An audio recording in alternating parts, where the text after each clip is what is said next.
Bonjour à toutes et à tous, nous sommes en direct du Festival de Cannes. Je m'appelle Alexia Demar et j'animerai tous les matins de 10 heures à 11 heures les Cannes techniques organisées par la CST, la Commission supérieure technique de l'image et du son. Aujourd'hui, nous accueillons notre invité Antoine Simkin, qui est cofondateur de Digifilm et qui va nous parler de sa solution Archiflix. Bonjour Antoine. Bonjour Alexia. Est-ce que vous pouvez nous expliquer un petit peu comment a démarré l'histoire d'Archiflix ? Alors je vais essayer de faire ça. Alors c'est pas pour raconter ma vie, mais je dois donner un peu de background pour dire comment est-ce que une idée aussi simple a pu germer. Vers la fin des années 80, j'étais le cofondateur d'une société qui s'appelait Dubois et qui était pionnière dans les effets spéciaux numériques. C'était un moment où on est passé du trucage analogique au trucage numérique, donc ça a consisté à développer des scanners de films, des imageurs et tous les outils qui ont permis de faire la transition entre la pellicule, les ordinateurs et la pellicule. Et on s'est aperçu très rapidement au cours de tous ces développements qu'on allait avoir un souci pour conserver les données à très long terme. Les solutions qui étaient proposées étaient toujours miraculeuses, mais duraient jamais. L'obsolescence programmée des outils destinés à la préservation des données était assez effarante. À chaque fois qu'on nous disait voilà, on a sorti le DIR1000 de Sony, avec ça on pourra sauver les données pendant très longtemps. 5 ans plus tard, on nous disait ah ben non, en fait c'est fini, il faut utiliser autre chose. Et on se retrouve avec des bandes dont on ne sait pas quoi faire. Donc, bon, cette aventure s'est terminée à un moment donné. Je suis devenu producteur de films et à ce moment-là, dans les années 2000, on était dans la période de transition. Les films étaient partiellement tournés sur film, partiellement tournés en numérique, étaient tous étalonnés en numérique. On avait commencé ça d'ailleurs chez Dubois avec Amélie, Le Pack des loups, enfin plein de films comme ça. On a beaucoup contribué à cette dématérialisation. Bon, mais les films étaient exploités sur pellicule. Donc bah, on numérisait le film, on faisait l'étalonnage et on tirait un internégatif qui permettait d'exploiter le film. Et puis ça a avancé plus, on s'est mis à tourner en numérique complètement, étalonner en numérique évidemment, et exploiter en numérique. Alors, et là, en tant que producteur, on me dit, il faut faire un shoot analogique. Je dis, mais pourquoi est-ce que je vais dégrader mon image qui est numérique, qui est parfaite, qui est pure, pour en faire une copie analogique? Et là, j'ai rappelé mon vieil ami Rip O'Neill, qui était cofondateur de Dubois aussi, qui était directeur technique de la CST après de BEMAC, un laboratoire photochimique. Et on s'est dit, bon, on va développer une possibilité de continuer à utiliser la pellicule, qui est quand même le support de conservation le plus sûr, parce qu'il est neutre, parce qu'il dure hyper longtemps. Et c'est prouvé par tous les films qui ont été restaurés par tout le monde depuis des années. On va utiliser ça, mais au lieu de mettre les images analogiques sur le film, on va mettre un code. Et ce code, si on décode le code, okay, on retrouve la source numérique. Donc ça paraît simple comme ça. En fait, c'est assez difficile à faire. Les imageurs qui ont été développés, comme Larry Laser, la Tonka, tous ces excellents imageurs, ils ont été développés dans l'optique de faire une jolie image bien douce, bien ronde. Et en fait, ils floutent tout pour rendre l'image acceptable, sinon on verrait les pixels. Et nous, on veut voir les pixels. Donc on a développé un imageur qui permet de bien voir les pixels. Et donc aujourd'hui, on est capable de prendre des données numériques, n'importe lesquelles. Donc on va dire pour le cinéma, on va prendre un master. On le convertit en espèce de petit code de couleur avec des pixels rouge, vert, bleu. Il y a très peu d'éléments, c'est-à-dire que contrairement à une image analogique qui a des millions de couleurs, là on en a peu, on a du rouge, du vert, du bleu, du blanc, du noir, c'est tout. Et on met ça sur de la pellicule. Et une fois que c'est là, bah, ça peut rester aussi longtemps qu'on veut. Quand on a besoin de la relire, c'est pas une restauration, c'est un simple scan. On numérise l'image, on récupère l'image originale, elle passe dans une petite moulinette accessible à tous, et ça rend l'image originale. Voilà ce qu'est Archiflix et pourquoi on l'a fait.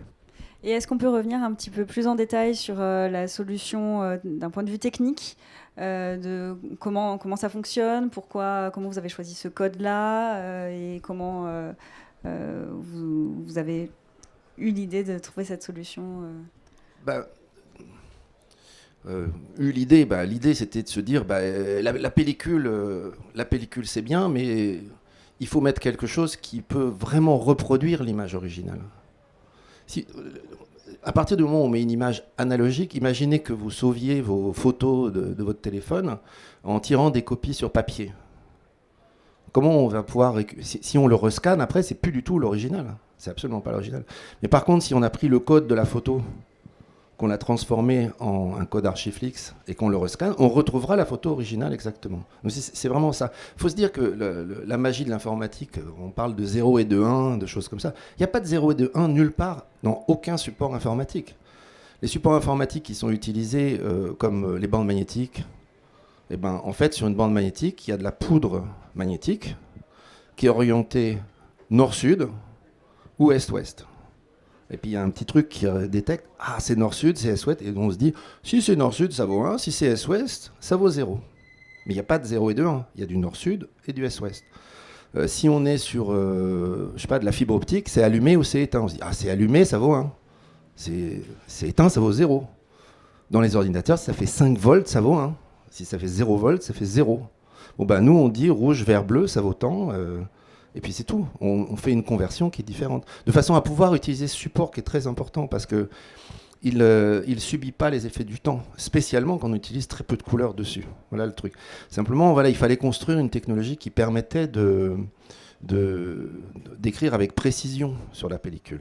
Et donc ça, c'est ce qu'on a fait avec cet imageur Archiflix, qui est très, très simplement basé sur les DMD des projecteurs de cinéma. C'est vraiment la même chose, c'est des micro-miroirs, et c'est l'outil le plus précis qui existe pour pouvoir vraiment générer des pixels détectables, on va dire. Voilà vraiment le principe.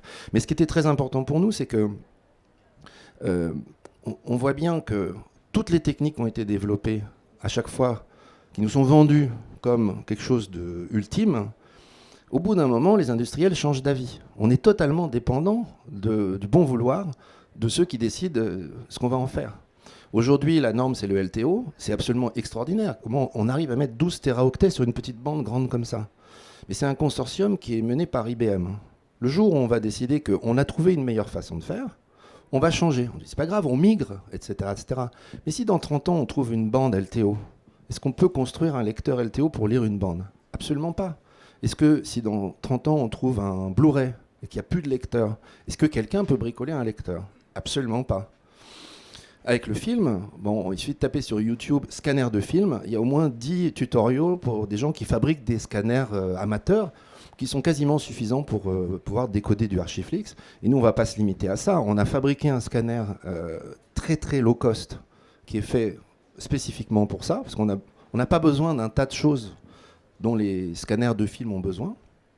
On a juste besoin qu'ils détectent du rouge, du vert, du bleu précisément, c'est tout. Et on mettra le plan du scanner non seulement sur la pellicule, de façon à ce que cette capsule de temps, si quelqu'un la trouve à un moment donné plus tard, on pourra se dire « Ah ok, c'est écrit comme ça, voilà comment on peut le lire, etc. etc. » C'est vraiment très important. Donc pour lutter contre cette obsolescence programmée, on fait une capsule de temps, tout simplement. Et est-ce qu'on pourrait voir un petit peu à quoi ressemble la solution, et est-ce que vous pouvez nous montrer ce que ça donne avant et après le passage par Archiflix? On va essayer de faire ça. Donc, sur l'écran, là, on a le procédé général, enfin l'ensemble du processus. Donc on enregistre le code visuel, etc. Mais on va passer un petit PowerPoint où on voit pratiquement comment ça se fait sur notre machine. Donc on va mettre le PowerPoint. Moi, je vais prendre ma petite zappette et on va pouvoir voir ça. Alors, donc comment ça marche? On prend une source. Voilà, donc là on a un DCP, une image digitale. On va transformer cette source en des petits pixels faits pour. Alors si j'appuie normalement, hop, ah oui, alors ça n'a pas joué. Est-ce que ça joue? Ça joue pas. Bon, ça fait rien. Admettons, ça a fait une séquence de choses comme ça. Vous voyez, c'est des petits points qui sont sur l'image. Ça, c'est un code, en fait. C'est un code qui représente le fichier source. Ensuite, hop, on fait marcher l'imageur. Donc là, il a le ventre ouvert. Évidemment, c'est fermé normalement pour ne pas exposer la pellicule, mais on voit comment on flash le négatif. Et donc c'est vraiment le code que vous avez développé chez Archiflix Oui, c'est juste avant qui permet de Alors, pouvoir il y a une partie qui est une partie propriétaire, qui est la façon dont on convertit des images, enfin, dont on convertit des données informatiques en un code visuel. Voilà. La machine elle-même, il y a plein de savoir-faire et de choses qui sont protégées. Mais une fois que c'est sur la pellicule, alors je vais aller au bout de mon truc, je vais y revenir. On développe le négatif, on le scanne pour vérifier si tout va bien. On le décode, donc là, normalement, on doit pouvoir voir que ça se décode, si ça se joue. Oui, ça joue. Donc voilà, là, il y a un logiciel qui analyse le code au fur et à mesure. Quand on voit des petites barres vertes, c'est que y avait une pétouille, une petite rayure, une poussière, je sais pas quoi, parce que la pellicule, ça a toujours un peu des choses qui restent, ça c'est absolument imparable, sauf qu'il y a beaucoup de niveaux de correction d'erreur, c'est-à-dire qu'on n'a aucun risque, à notre avis, parce que on a une correction d'erreur dans chaque petit carré, on a une correction d'erreur sur l'ensemble de l'image, et après il y a une autre correction d'erreur sur des images adjacentes. Ce qui fait que même si il advenait que le film soit coupé et qu'il manque quelques images, on pourra quand même les récupérer. Une fois que ça a été récupéré dans la machine, on récupère l'original exactement. Alors c'est pas limité au cinéma, c'est-à-dire que nous ça vient d'abord pour le cinéma, parce que quand on me dit il faut faire ce retour sur film, je dis ah non, il faut qu'on fasse autrement, donc on fait ça. Mais on s'est aperçu en développant cette technique que c'est un vrai besoin pour l'ensemble de l'industrie. Si on prend par exemple le monde des centrales nucléaires, un plan d'architecture sur informatique, il faut pouvoir le garder pendant plus de 100 ans. Puisqu'il faut, disons, 15 à 20 ans pour développer et construire une centrale, on l'exploite pendant 40 à 60 ans, et il faudra plus de 20 ans pour la démanteler. Donc quand on fait l'addition, ça fait bien plus de 100 ans où il faut conserver les données. Et aujourd'hui, la seule solution qu'il y a chez Areva, c'est du microfilm. Alors, les microfilms, c'est bien pratique, mais c'est pas cherchable, searchable. On ne peut pas dire le boulon numéro 7 qui est dans la tranche 4, où est-ce qu'il est. Il faut regarder, c'est un très gros problème. Donc voilà par exemple une exploitation possible. Donc ça va bien au-delà de du cinéma. Voilà. Et tout document peut être transféré. Absolument. On est complètement agnostique sur ce qu'on met sur la pellicule. Nous, on sauve des données numériques sur la pellicule. Ça a l'avantage d'être totalement inattaquable informatiquement, parce que n'importe quel serveur qui est en ligne, potentiellement, il peut y avoir une brèche qui permet d'accéder aux données. Et puis, c'est infalsifiable. Une fois que c'est sur la pellicule, c'est totalement impossible de retoucher les pixels qui sont là. Alors que les supports magnétiques, on sait le faire. Donc, on s'est aperçu que ça avait plein d'autres avantages. Mais bon, on s'accroche quand même au cinéma parce que ça nous concerne aujourd'hui depuis... le CNC avait demandé l'obligation de faire un retour sur film de tous les films pour obtenir l'agrément de production. Et puis, il y en a qui le font. Les grands studios français continuent à faire ça parce qu'il y a une confiance dans la pellicule. Moi, je sais que André Labouze de Gaumont m'a raconté que heureusement que ça avait été fait, par exemple, pour le film Intouchable, parce que quand il y a eu un problème sur un des LTO, la seule manière de sauver le film pour pouvoir récupérer l'élément numérique, c'était de scanner le shoot de conservation. Ouf, heureusement. Ça aurait été du Archiflix, ça aurait été exactement la copie conforme. Et c'est plus facile à restaurer aussi. Donc ça continue à se faire. Mais la plupart des producteurs indépendants comme moi, on n'a pas du tout les moyens de faire ce genre de choses. Et puis moi, je trouve aussi que c'est un petit peu dommage de dégrader la qualité. Donc on utilise une autre façon. On fait des sauvegardes sur LTO, on a des contrats, etc. etc. Mais bon, pour moi, c'est assez court terme. Je ne dis pas qu'il ne faut pas le faire. C'est très bien, mais ça suffit pas. Oui, on peut combiner tout à fait les deux manières de conserver les films. La bonne façon de s'assurer de la préservation, disons, la bonne méthode pour l'archivage à long terme, c'est de ne pas tout mettre sur le même type de support. Si on dit je vais tout sauver que sur des disques durs, c'est pas génial. Si on dit je vais sauver sur des disques durs et des LTO, c'est déjà mieux. Mais si on dit j'utilise une solution numérique et j'ai un backup aussi sur pellicule, alors à ce moment-là, je suis vachement plus en sécurité parce que selon les différents aléas qui peuvent arriver, on va faire ça. On voit aussi que ça a un certain coût, hein. La maintenance à très long terme des données numériques, ça peut coûter très cher. Bon, j'avais vu que Warner, par exemple, bon, pour sauvegarder un film, il y a tellement de données parce qu'ils sauvegardent les rushs, enfin énormément de choses. Donc ça revient à 20 000 $ par an de maintenance, de préservation des données numériques. Bon, admettons, on a un film qui fait zéro recette pendant 15 ans. On a dépensé combien je sais pas, 100 000, 150 000 $ à peu près. Bon, mais il y a bien quelqu'un, même plus de 200, bon, bref, 200 000 $, on va dire. Il y a bien quelqu'un dans la comptabilité qui va dire, hop, la balance n'est pas correcte. On a dépensé tant pour un film qui rapporte rien. Si on arrête la maintenance, c'est foutu parce que les lecteurs LTO, ils évoluent. Ils ne sont pas rétrocompatibles plus que 2 générations. Là, aujourd'hui, le LTO 8 peut lire le 7, et je ne suis même pas sûr qu'il puisse lire le 6. Et puis, il y a déjà le 9, et puis il y en a un tous les 18 mois. Donc, si on arrête de faire la migration, c'est mort. On ne pourra plus lire les éléments. Donc, il y a des films qui vont disparaître. On a un risque de disparition de beaucoup de films. Pour moi, c'est un truc, il faut absolument mettre de côté les éléments et les fixer et les ranger dans un endroit qui coûte pas cher à entretenir. Hein. Stocker des bobines dans un endroit ad hoc, ça peut se faire chez Éclair Préservation, ça peut se faire chez Iron Mountain, ça peut se faire dans plein d'endroits. C'est une très faible empreinte écologique aussi. Hein. Oui, puis pour les cinémathèques, pour les chercheurs, ça peut être une solution adéquate pour pouvoir travailler à long terme sur des films avec une qualité optimale. Alors, pour les cinémathèques, oui, surtout pour les films restaurés. C'est-à-dire que la capacité de stockage n'est pas infinie. C'est-à-dire qu'on n'est pas capable d'écrire des téraoctets sur une bobine. Ce n'est pas le but d'ailleurs. Le but, c'est on va vraiment conserver les données les plus importantes et les plus précieuses. En général, dans l'industrie, c'est peut-être 5% des données qui sont vraiment importantes. On ne va pas sauver sur Archiflix toutes les photos, les vidéos de chat Facebook. Mais il y a peut-être des trucs intéressants. Et il y a un certain nombre de données stratégiques dans plein de domaines qui sont comme ça. Pour les cinémathèques, la grosse problématique des cinémathèques, de ce que j'ai pu comprendre en discutant avec quelques cinémathèques, c'est qu'il faut d'urgence numériser les négatifs qui se dégradent. Bon, et ça, on les numérise avec la meilleure qualité possible en attendant d'avoir l'argent pour pouvoir les restaurer. Mais une fois qu'on a restauré le film, qu'on a investi tout cet argent pour en refaire quelque chose, mais là, qu'est-ce qu'on fait avec ce nouveau master numérique? Donc, on peut le remettre avec un shoot analogique, mais donc on va dégrader la qualité de cette restauration.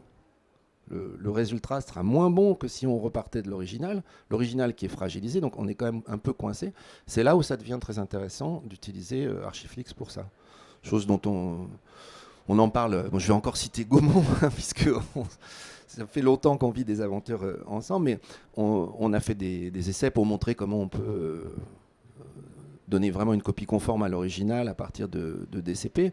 Mais sur les films qui ont été restaurés, c'est là où c'est vraiment capital. Un film restauré, on sait qu'il a une valeur, parce qu'on a investi dans la restauration, on sait qu'il va être exploité, etc. Et il faut maintenant préserver, pour toujours, la version restaurée. Bon ben voilà un endroit où c'est vraiment indispensable. Et pour revenir un petit peu sur la technique, est-ce qu'on peut...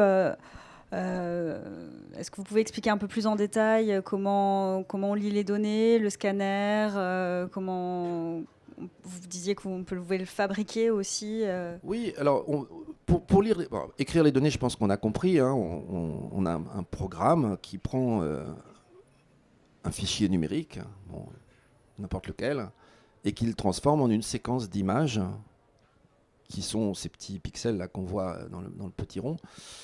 Qui les transforme en séquence d'images. Cette séquence d'image, on la met sur film. Une fois qu'elle est sur film, pour la relire, on peut utiliser un scanner de film. Donc il y a des scanners du marché qui permettent de le faire. On est en train de valider les scanners possibles. Donc le Northlight, il est très bien pour ça. Celui de laser graphique, il marche bien aussi. Celui de l'Ariscan, il fonctionne. Il faut des scanners qui sont noir et blanc avec des filtres de couleur. C'est-à-dire que les scanners qui ont ce qu'on appelle le filtre Bayer, qui permet d'avoir un capteur sur lequel il y a des fils de couleur. Là, c'est moins bon parce que, en fait, il n'y a pas la définition originale. On dit un scanner 4K avec un filtre Bayer dessus, en réalité, pas du tout en 4K, puisqu'il y a un carré dans lequel il y a une partie qui est verte, une partie qui est bleue, une partie qui est rouge, et donc ça diminue par 3 environ de la capacité de scan. Donc il nous faut des scanners noir et blanc avec des filtres couleur. Donc soit de la lumière couleur, enfin voilà. Mais c'est des techniques qui sont utilisées. Notre scanner à nous, c'est un scanner, c'est un capteur noir et blanc très simple avec du flash de couleurs différentes, hein, mais qui, les éléments principaux d'un scanner, c'est très simple. Il faut un capteur, une lampe et une optique. Et puis un défileur pour faire bouger la pellicule. C'est vraiment un outil très basique en réalité, surtout quand on veut récupérer ce qu'on veut nous. Donc c'est ça, voilà le principe. Une fois qu'on a la photo numérique de ce qui était sur la pellicule, on a un programme qui décode ça. Et ce programme-là, lui, on le met à libre disposition du public. C'est-à-dire que on sait que moi personnellement, je ne serai pas là dans 50 ans si quelqu'un en a besoin, mais ce sera disponible, ainsi que l'algorithme, la méthode qu'il faut employer pour pouvoir lire les données qui sont là est inscrite sur la pellicule elle-même. On va mettre vraiment comme une capsule de temps, on trouve ça, on peut repartir à zéro à partir de cet endroit-là. Oui, du coup, dans quelques années, on pourra toujours se servir de ce programme pour décoder. C'est le but. Le but, c'est de ne pas être dépendant d'une politique industrielle.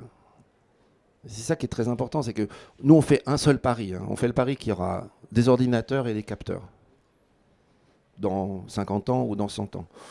Je pense qu'on peut faire ce pari-là. Enfin, s'il n'y a plus ça, il n'y a plus rien d'autre. Enfin, c'est la base de tout. Et les capteurs, ils évoluent à très grande vitesse aussi. On voit très bien comment dans nos téléphones portables, on est passé de 3 mégapixels à 6, à 20. Il y en a qui sont à 50. Ça va augmenter, et peut-être que le problème minimal des filtres Bayer disparaîtra si on a des 200 mégapixels. À un moment donné, ça devient plus un problème s'il y en a tellement de ce point de vue-là. Donc on se dit, à partir du moment où on peut mettre la main sur un capteur, une optique, il y en aura quand même des optiques, une lampe, ça va aller, on va y arriver. Donc ça nous protège. Alors que, encore une fois, on trouve un Blu-ray, il faut construire un lecteur, c'est pas possible. On ne pourra jamais faire ça. Et aucune solution. Les solutions industrielles, elles sont très bien, temporairement, tant qu'elles sont dans le cycle industriel de leur existence. Et il faut pouvoir se détacher de ça. Parce que sinon, on est complètement dépendant du bon vouloir et de la logique aussi. Enfin, moi, je ne suis pas du tout contre cette évolution extraordinaire des LTO qui sont passés de 1 Tera à 12 Tera. C'est génial, c'est une solution fantastique. Mais attendez, mettons de côté des trucs pour être sûr de les retrouver plus tard. Peut-être on pourrait montrer, parce qu'on a fait des essais aussi qui sont intéressants, on va peut-être montrer un peu la vidéo. Alors dans les conditions comme ça, avec du contre-jour, c'est pas forcément complètement évident, mais on va regarder un peu. On a pris un film, et puis on a pris donc une source de DCP, et on a fait tout le processus. Voilà. Donc l'archive Archiflix, c'est une copie exacte du DCP. Donc on a le DCP. On va regarder un petit bout pour bien se le mettre dans l'œil.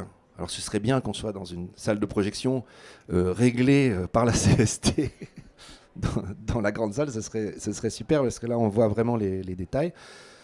Mais bon, j'ai choisi cette séquence parce qu'elle est justement, c'est tourné avec une Sony F55, ça a quand même bien 12 diaphes d'écart entre le ciel qui claque et puis les premiers plans. C'est très détaillé, il y a des cheveux, des choses, on voit tout ça. Donc là, on a vu le DCP, Archiflix, et puis ensuite, ce qu'on a fait, on a shooté le DCP avec un Aton K, on a scanné les négatifs, les internégatifs, le négatif et un interpositif. On l'a scanné avec le Northlight. Et puis on a même tiré un positif qu'on a scanné avec celui de Da Vinci. Parce que il y a un moment donné, les gens disaient « Oh, on va garder une copie du film, on peut stocker une copie du film. » Et alors, on va voir le résultat du scan, la différence que ça fait. J'ai mis des petits volets après, une fois qu'on a vu l'ensemble des éléments. Donc là, c'est le scan de l'interpositif. On voit au fur et à mesure, le négatif, c'est pas mal. L'internégatif, c'est plus tout à fait ça. Le positif, on est très loin. Et c'est un bon scanner. On n'a pas triché là-dessus. C'est le scanner qui est utilisé pour restaurer des films et qui est de très très bonne qualité. Mais bon, le positif, ça n'a pas la dynamique du négatif. Il n'y a rien à faire. C'est pas du tout fait pour ça. Donc là, après, on a fait cette petite expérience. Donc les données issues du DCP en volet avec celles d'Archiflix. On voit qu'il se passe rien. On voit aucune différence puisque par nature, c'est la même chose. Il y a vraiment absolument pas un octet de différent entre l'original et la copie. Et là, c'est la différence avec un négatif. Alors, c'est là où on serait bien dans une salle, mais je pense qu'on voit quand même un peu quelque chose qui se passe au moment du volet. Et si on regarde dans les petits détails des cheveux et des choses, on s'en rendrait compte. Et vous pouvez trouver cette vidéo sur YouTube. Je donnerai le lien à la CST pour qu'il circule. Là, on peut vraiment examiner, on peut le downloader, l'examiner vraiment à la loupe pour voir les différences. Voilà. On a fait ça avec l'interpo, avec le positif, etc., etc. Voilà. Bon, je pense qu'on a vu assez de cette démo, parce que dans le contre-jour, c'est quand même un peu dur à voir. On va arrêter la vidéo. Donc on l'a bien compris, au niveau de la qualité, ça apporte des solutions qui sont quand même plus qu'appréciables. Tout à l'heure, on a parlé assez rapidement des vertus écologiques aussi, de ce qu'apporte la solution Archiflix. Est-ce qu'on peut en parler un peu plus en détail ? Oui, très simplement, c'est que en fait, on fait la pellicule sur polyester, c'est un peu indestructible, pardon. C'est un inconvénient que ce soit indestructible parce qu'on a du mal à la recycler. Mais pour nous, c'est super. C'est qu'elle ne va vraiment pas se dégrader, elle va rester. Donc la seule consommation qu'on a, c'est dans un grand hangar de la maintenir dans une température raisonnable. Et ça, c'est une empreinte carbone très faible par rapport aux centaines de milliers de bandes vidéo, enfin de bandes numériques, de LTO, des lecteurs, de la consommation des serveurs, etc. Et le cloud, c'est encore pire. Quand même, on compte les clouds, on ne les compte pas en octets, on les compte en mégawatts. C'est une consommation phénoménale de conserver les choses sur du cloud ou sur des LTO. Donc de ce point de vue-là, je suis sûr qu'on est gagnant et je serais très intéressé de bosser avec EcoProd, Sequoia et compagnie pour faire une projection de l'empreinte carbone, incluant la fabrication de la pellicule, son développement, etc., etc., et son stockage par rapport à la même chose sur une version numérique. Donc ça, je pense que de ce côté-là, on devrait être assez gagnant. Mais il y a une chose qu'il ne faut pas, que j'ai oublié, évidemment, parce que voilà. Quand on sauve les données là, avec Archiflix, on ne se contente pas de sauver l'image. On sauve le son, on sauve toutes les métadonnées, on sauve les sous-titres, etc., etc. Et on peut sauver évidemment au nouveau format qui était validé là récemment par la CST, dont le nom m'échappe d'un seul coup. CPP. Voilà. Alors plutôt que mettre juste un DCP, on va mettre un CPP. Et comme ça, on pourra avoir tous les éléments qu'il faut. Alors que le shoot analogique, c'est que l'image. Donc le son, on me dit, ah bah oui, mais le son, c'est pas grave, on va le sauver en digital. Alors on sépare les éléments image et son. Donc il faut être sûr qu'on puisse retrouver les deux. C'est déjà moins évident. Mais si on sauve le son, pourquoi on ne sauverait pas l'image aussi ? D'un coup, il y a des choses qui m'échappent un peu dans le truc. Oui, et puis c'est le cas parfois dans certaines cinémathèques où on a les films, les copies films, mais parfois le son est manquant justement parce qu'ils ont été tous les deux enregistrés sur deux supports différents. Et là, ça permet de combler ce problème, enfin de résoudre ce problème. Je l'espère, voilà. Et du coup, on l'a dit, l'objectif d'Archiflix, c'est surtout de conserver les données les plus importantes. Est-ce qu'on pourrait imaginer quand même pour un film stocker à la fois le film mais aussi quelques documents annexes qui pourraient être que la production estime importante pour la sauvegarder, pour les sauvegarder. Absolument, mais je pense que c'est un peu le but du CPP, c'est qu'on peut mettre des choses en plus. Mais encore une fois, nous, c'est des données, on est complètement agnostique. Si aujourd'hui on choisit le DCP ou l'IMF, c'est parce que ça utilise pour encoder les images du JPEG 2000. Et le JPEG 2000, c'est un format ouvert qui n'a pas de licence et qui perdure depuis longtemps et qui a une qualité particulière qui est que son mode de compression, il est destructif, on est d'accord, mais il élimine ce que l'œil ne voit pas. Donc il est de ce moment. Mais nous, on est agnostique, c'est-à-dire que ce qu'on met sur la pellicule, ce sont des données. Donc si ces données, c'est des PDF du dossier de presse, c'est des PDF du dossier de presse. Alors, il faut les mettre en PDF A, je sais pas quoi, la norme du PDF qui permet de le retrouver plus tard, parce qu'il y a toute une histoire d'obsolescence des données informatiques, mais on n'est pas sensible à ça. C'est-à-dire qu'à partir du moment où on respecte le fait qu'il ne faut pas utiliser les modèles de Excel, tel truc, mais celui-ci, bon, tout ça c'est réglementé par des gens dont c'est vraiment le boulot. Nous, on se contente de prendre les données qui ont été bien choisies et de les faire de cette façon-là. Et vous parliez tout à l'heure, je pense que c'est important de revenir là-dessus, de le mettre en avant, il n'y a pas besoin de licence pour, pas du tout, pour non. utiliser. Non, pour le décodage, bien sûr, on peut assurer le décodage. Donc quand je dis on, hein, la façon dont ça va se passer, c'est que Digifilm fabrique et conçoit la technologie, et puis elle va être utilisée par des utilisateurs. Donc on a un premier utilisateur qui s'appelle Color Film Archive, par exemple, qui est un laboratoire qui fait de l'archivage, et eux, ils vont pouvoir faire la prestation de scan, enfin de shoot, de scan, de tout ce qu'on veut. Ils vont aussi assurer si un laboratoire, n'importe quel laboratoire, décide d'offrir cette solution au lieu d'offrir des arrays laser, ils vont pouvoir installer et livrer une solution chez eux. Mais le décodage, on peut offrir le service de décodage avec notre scanner, avec un scanner qui existe, mais le décodage, il est ouvert. Il est ouvert à tous. Quiconque trouve une pellicule et se construit son scanner peut décoder. Ça, vraiment, c'est hyper important, qu'on ne soit même pas lié à l'existence de toutes les sociétés qui vont l'exploiter. Admettons que on arrête d'en fabriquer pour je sais pas quoi. Si on retrouve de la pellicule, on saura la décoder, quoi qu'il arrive. Et vous, chez Digifilm, qu'est-ce que vous offrez comme prestation? Si quelqu'un vient vous voir pour utiliser la solution Là, on leur dira d'aller voir notre ami Boilem qui est là, Color Film Archive, pour gérer la commercialisation de la chose. Mais tout simplement, on fera un devis. Alors aujourd'hui, c'est opérationnel. Hein, là, on n'est plus dans la théorie, on est vraiment dans la pratique. Si on est là aujourd'hui pour en parler, c'est que on est capable de livrer des travaux qu'on nous commande. Donc on est en train de fabriquer les machines supplémentaires pour pouvoir tenir le débit qui va être demandé. Mais voilà, on fait un devis et puis on fait le boulot. Mais ce n'est pas à nous qu'il faudra s'adresser. Il faut s'adresser pour l'instant à Color Film Archive et bientôt à d'autres endroits. Il peut y avoir même une cinémathèque qui s'équipe directement de ça s'ils ont beaucoup de besoins. Ça dépend du besoin.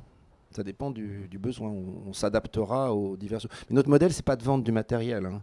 Le modèle de Digifilm, c'est que il y a des frais d'installation, il y a des frais d'entretien, des choses comme ça, mais c'est pas tant cette chose-là qui est facturée, c'est l'utilisation des codes, un peu comme une photocopieuse. À chaque fois qu'on fait un truc, ça fera un effet de licence pour nous.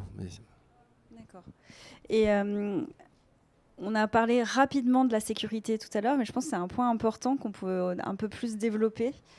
Donc en termes de sécurité, est-ce qu'on peut parler des avantages de la solution Archiflix Alors déjà, la pellicule, elle est pas du tout sensible au rayonnement magnétique. C'est un point relativement important quand même parce que tous nos supports magnétiques, ils sont extrêmement sensibles justement au rayonnement magnétique, aux aimants ou à n'importe quel type d'agression de ce genre. Et c'est pas un leurre, c'est quelque chose qui est très important, qui est en développement, qui existe. Voilà, pour lutter contre des drones, la seule façon de lutter contre un drone, c'est de détruire son électronique. Et pour détruire son électronique, il faut envoyer une pulsation magnétique. Ça s'appelle des EMP, c'est un type d'arme moderne. Mais ça détruit aussi toute l'informatique. Donc là, on est protégé contre ça.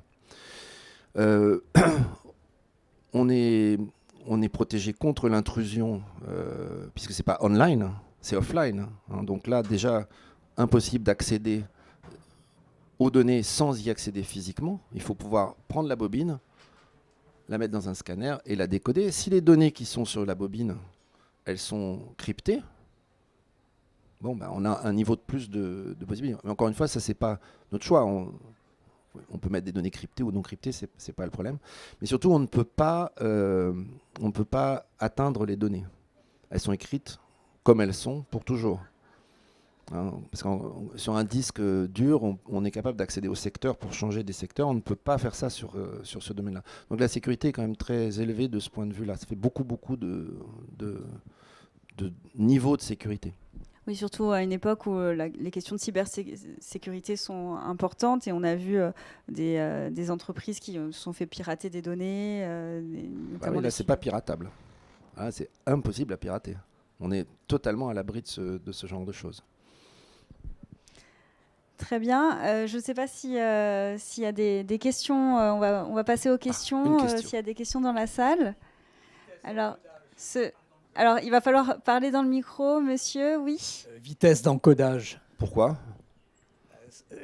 Pourquoi? Parce que combien de temps tu mets pour encoder un film, par exemple? Bah, pour faire un DCP complet sur pellicule, il nous faut peut-être 2 jours pour l'instant, mais c'est en cours de... C'est-à-dire, on va arriver à peu près du temps réel. À peu près. Alors, on a une question en ligne, le temps que le micro circule. Sur quel type de pellicule le code est transféré? Alors, nous, on a choisi d'utiliser de la pellicule couleur, puisqu'on peut mettre 3 fois plus de données sur la pellicule couleur que sur la pellicule noir et blanc.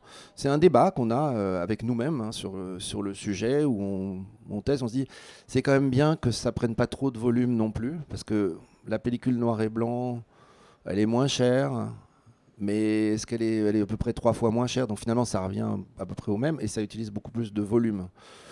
Donc c'est un choix comme ça. Mais nous, on peut utiliser une autre pellicule si besoin est, après tout. On l'a développée pour cette pellicule-là, mais ce n'est pas vraiment un souci. Pour l'instant, c'est la pellicule couleur parce qu'on pense que ça a l'avantage de pouvoir mettre plus de données dessus. Et on est à une étape, on est à l'étape version 1. Ça augmentera après. D'accord. Bonjour. Monsieur juste une question. Un film en 6 bobines, vous allez les shooter toujours en 6 bobines ou c'est un peu moins ou un peu plus? À l'heure actuelle, alors je parle de ce qu'on est capable de faire aujourd'hui. Oui. On sera capable de faire plus tard, mais pour aujourd'hui, un DCP d'environ 100 gigaoctets, il tient sur 6 à 7 bobines, quelque chose comme ça. Mais ça comprend l'image, le son, les sous-titres et toutes les métadatas qu'il y a sur un DCP. Hein. Et donc même, disons, en pensant à la faisant du scan, vous êtes toujours sur une image 4x4 pour l'instant. Ah pardon. Et toujours en réfléchissant sur la partie du scan, vous êtes toujours sur une image qui est à la hauteur de 4 perforations aujourd'hui. En fait, là aujourd'hui, pour des raisons purement techniques, parce qu'on utilise une caméra Hawksbury qui a 4 perfos, on est sur 4 perfos, mais en fait le 3 perf ça ira très bien vu le format du capteur. Donc les imageurs qu'on va construire, qui sont en chantier en ce moment, on envisage tout à fait de les faire là-dessus. Ça va nous rajouter effectivement 25% de capacité. Donc ça c'est très intéressant de passer en 3 perfos, absolument.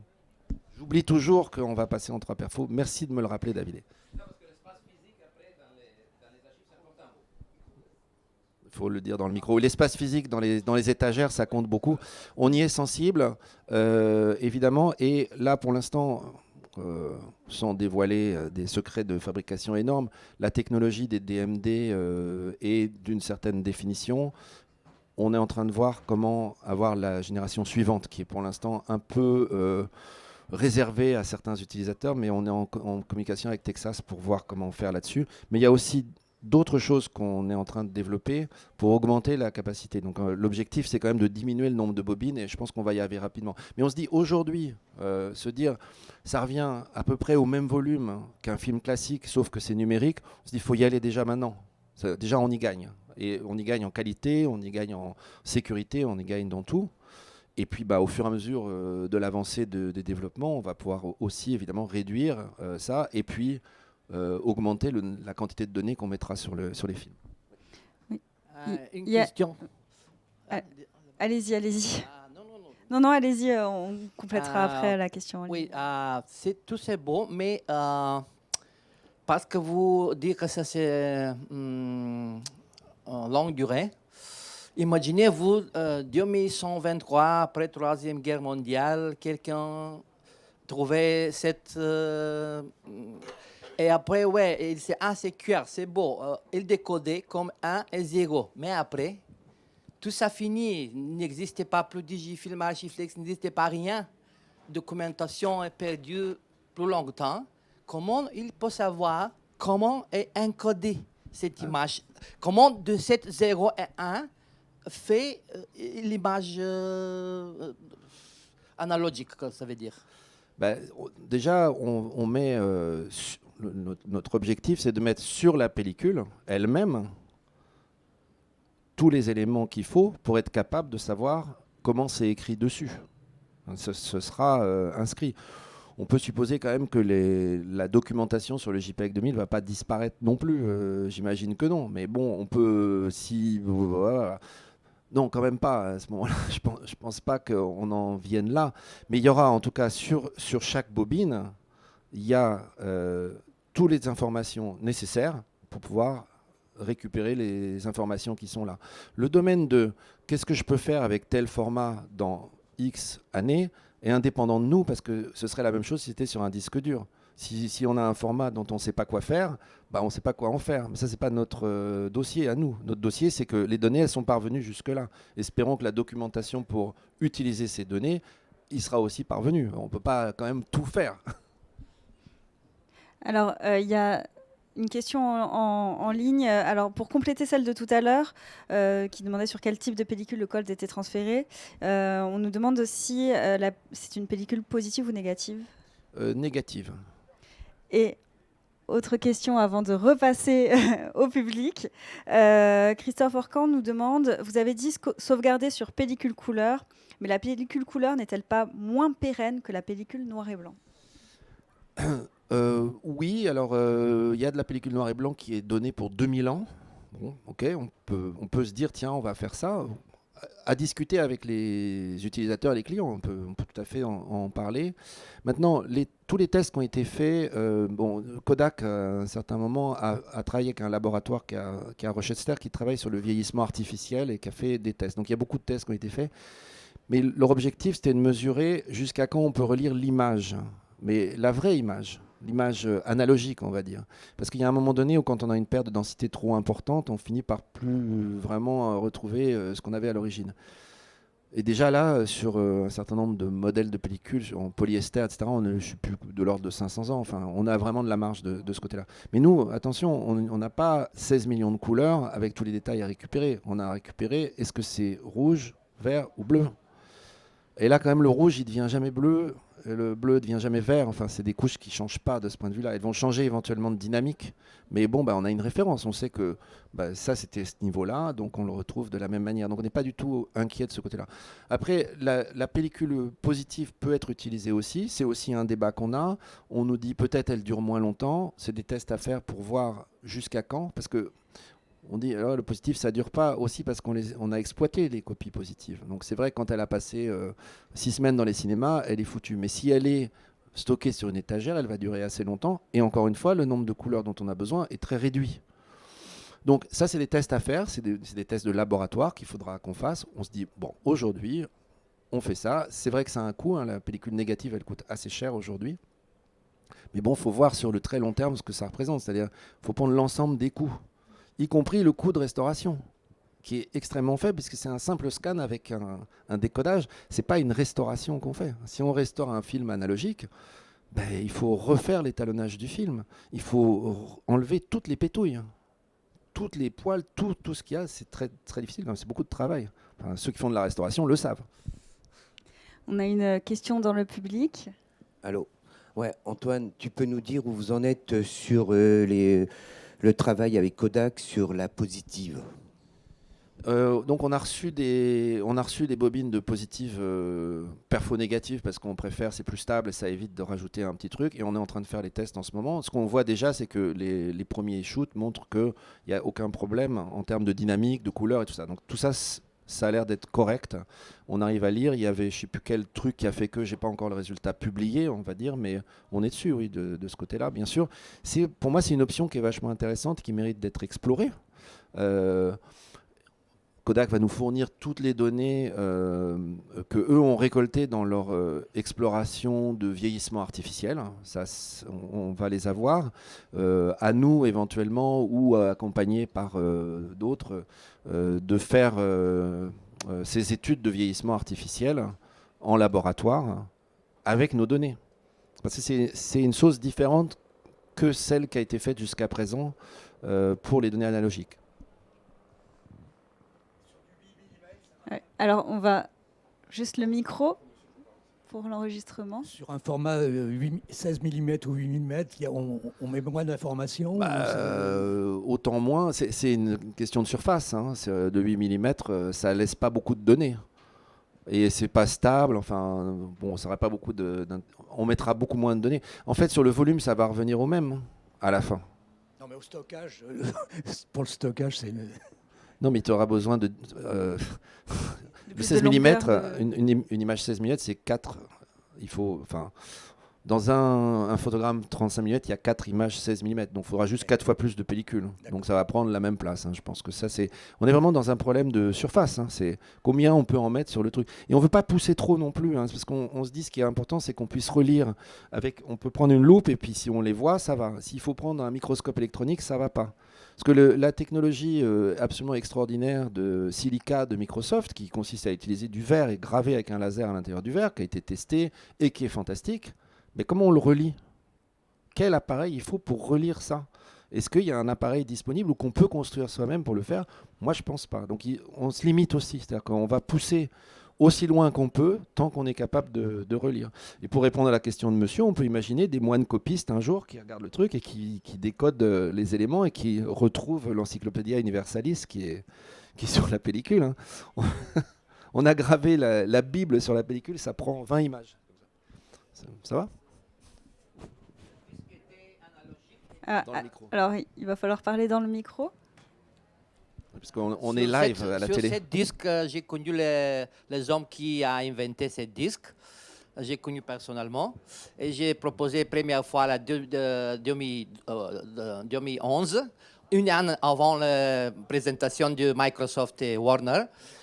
Il peut lire parce que là-bas, vous pouvez stocker deux choses. Analogique, la micro-image, qu'on peut lire avec le microscope, et le numérique avec le changer du particularité du quartz. On peut lire avec le laser inventé par l'inventeur de ce disque. C'est un monsieur Kazansky qui est russe, mais il travaille en Angleterre et a inventé ce disque. Je connais lui personnellement. Généralement, le problème de stockage de très longue durée, malheureusement, pas encore résolvable. C'est ces deux problèmes. Le premier problème, c'est comment stocker. Et le deuxième problème, comme je vais vous dire, est comment encoder pour faire reverse engineering. Je ne sais pas comment ça veut dire en français. Après 100, 200, 300, 500, 1000 années. Parce que l'image, c'est l'image. Mais quand on est digital, on doit avoir comment cette chose. Par exemple, je vais vous dire exemple. Quelqu'un savoir votre code d'erreur. Vous avez votre code, ça veut dire vous prendre une code, il y a 1000 de codes protégés d'erreur, et vous prendre un. Mais qui savoir quel code exactement votre compagnie prendra? Ah mais c'est marqué dessus, tout l'algorithme est donné. Hein. Mais qui sait ça? C'est ceux du domaine public, les systèmes d'encodage. Qui sait quel de ces 1000 de codes ouverts vous allez prendre? On doit tester tous les 1000 des codes ouverts pour savoir que... Pas du tout. Non, pas du tout. Tout est expliqué sur le film lui-même. Donc, il n'y a aucun problème. C'est contenu en lui-même. Donc, il n'y a aucun problème de ce point de vue-là. Et on va juste prendre une dernière question en ligne. Xavier Brachet qui nous demande, dans le processus de conservation Archiflix, quelles sont les étapes propriétaires et quels sont les prestataires techniques proposant aujourd'hui ce type de prestations en France et à l'étranger? Les étapes propriétaires, c'est notre développement. Il y a quelques brevets qui nous protègent quand même dans l'ensemble. Les prestataires, pour l'instant, il y en a un, donc Color Film Archive, qui peut proposer la prestation aux gens, et on est en train de s'occuper d'en trouver d'autres. Hein. On a plusieurs commerciaux qui travaillent pour nous aider à répandre la bonne parole, on va dire. Mais c'est ouvert à tous les labos. C'est-à-dire que les laboratoires, un laboratoire qui fait du développement photochimique peut s'équiper et proposer la prestation. Il suffit de s'adresser à Color Film Archive ou à Philippe Dervin qui est présent ici pour... discuter de l'installation. Ça, et selon les volumes, soit on s'adresse à un prestataire utilisateur qui va faire le service, soit on le fait soi-même. Ça dépend. Si c'est, je sais pas, les archives nationales d'un pays qui veulent s'équiper, bah, ils peuvent s'équiper entièrement de la solution, y compris si besoin du développement photochimique nécessaire, que CFA est capable de fournir. D'accord. Bon, c'était la dernière question. On continuera les échanges après. Merci beaucoup Antoine C'est pour moi, cette merci. Merci intervention. beaucoup de votre... Merci à vous d'être venu aujourd'hui pour nous écouter. On se retrouve demain avec Yves Gringuillard qui va nous parler de la solution Live by Deluxe. Je vous remercie. Merci, au revoir.